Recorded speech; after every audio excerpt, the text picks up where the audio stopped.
Jazakallah khair, Mr. Dolly. Thank you very much for the great advice. Thank you very much for the inspiration.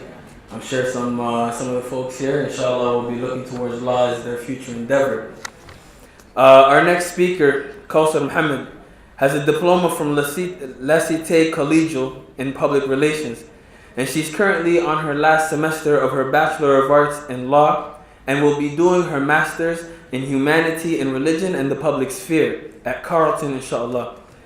Kawsar has been invited by the CBC on several occasions to talk about the niqab issue and voice of Muslim youth. This is an initiative that she had helped start to tackle issues that young Muslims are faced with but are not being addressed by the community. She is also a participant of the Human Library as the Muslim woman. Now, the Human Library is an event where people from the public come to the library and have a discussion and ask questions to the people that were present and representing the book. So please give a warm welcome to Kawsar Mohamed and have her welcome to the stage. Thank you.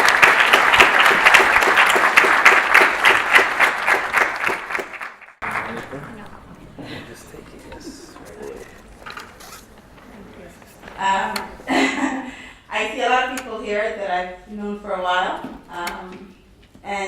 To start off with, I would like to actually say thank you for all of you for coming. It's very important that we encourage and we support events like this.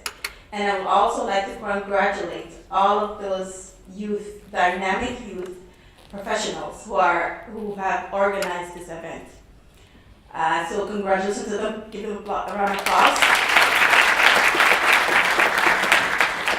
We also have to remember that events like this are very important for our community, for it to strive and to grow and to be strong.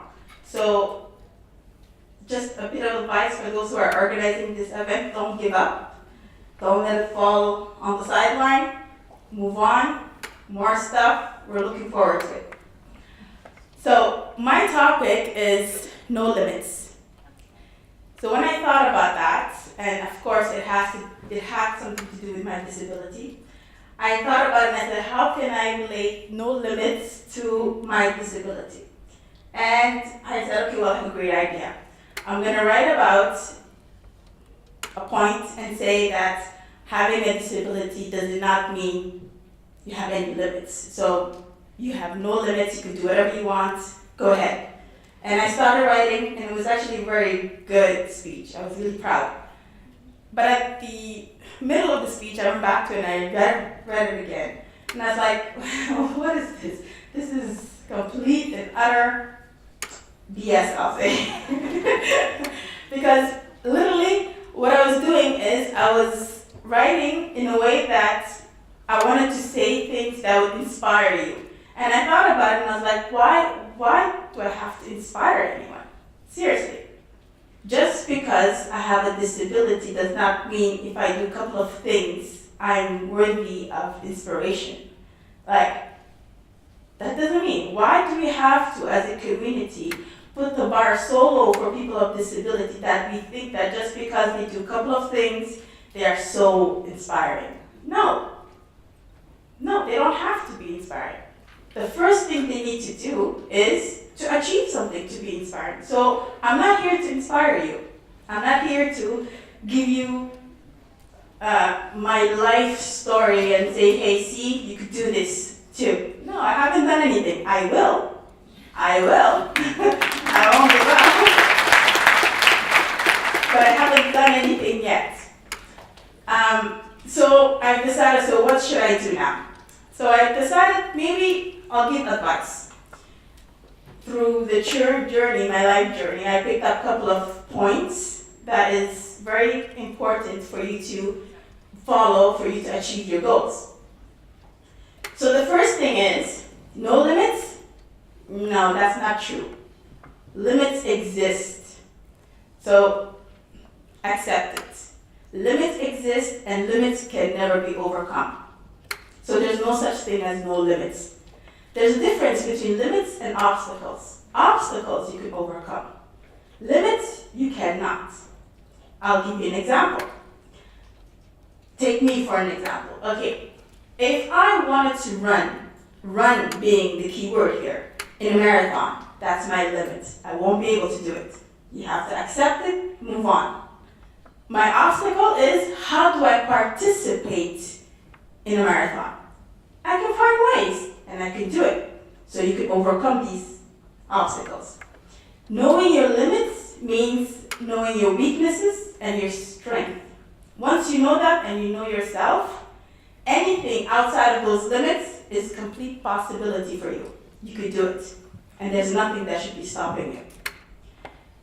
The next thing that is very important for the youth to remember is they need to understand how to have passion and perseverance. Very important. Why? Because you will never do something if you're not passionate about. We hear a lot. Yes, I encourage you all to pursue, if you're passionate about being a lawyer, pursue it, or doctors and everything. We hear a lot about lawyers and doctors and engineers, but what we forget is not everyone is made for that. We also need teachers, we also need social workers, we also need a lot of different things, and everyone is good.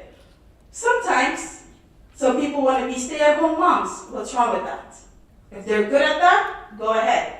Or stay-at-home dads. We're 2016. No discrimination, right?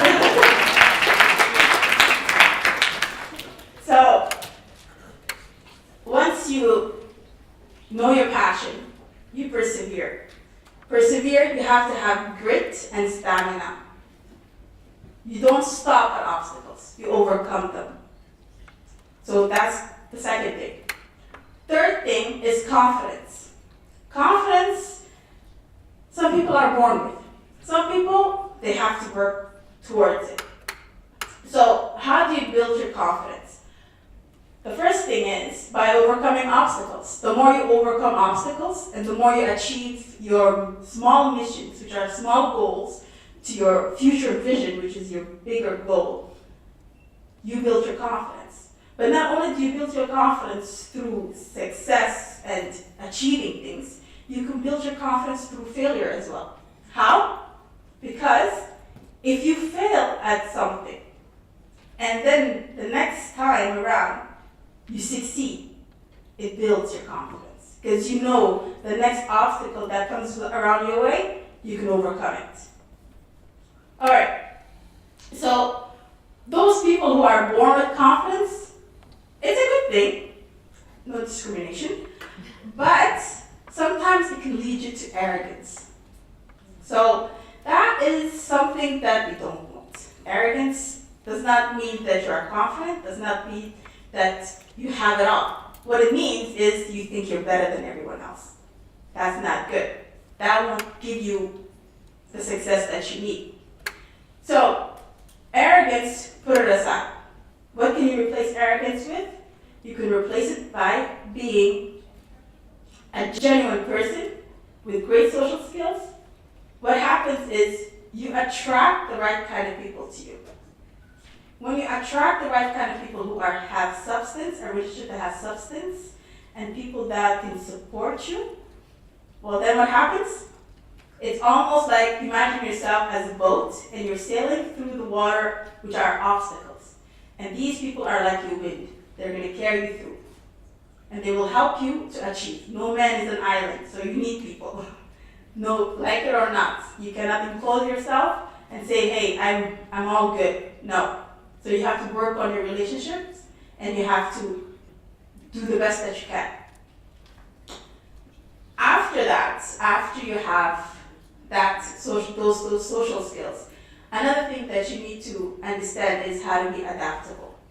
What happens is sometimes while you're going through your road of finding that vision, that goal that you want, you will encounter other limitations that you haven't thought about before. And sometimes what it could do to you is it could hold you back and make you give up. But if you're adaptable, that path is closed now. And that other path you found might be another path that will lead to another greater goal than the one you already started out with. Yad ka soo dhaadhaceen dhulka hooyaal dhulbuuranay kasoda dale, dulko